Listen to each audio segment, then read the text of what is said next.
ஒரு வார்த்தை சொல்லாம போயிட்டியே. எதை எவ்வளவு கிட்ட கொடுத்துருக்கேன்னு சொல்லாம போயிட்டியே. அம்மா அம்மா, ஐயோ அம்மா.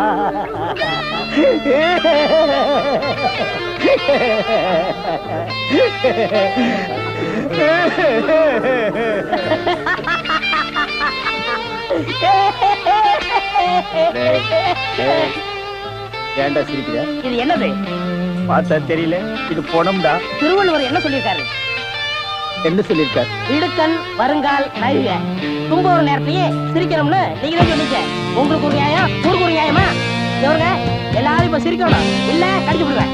தம்பி, இது நியாயம் இல்லப்பா. குடத்தை வச்சுட்டு இந்த மாதிரி அநியாயம் எல்லாம் பண்ணாதடா. உனக்கே அடுக்காதே. இவர் தான் சொன்னாரு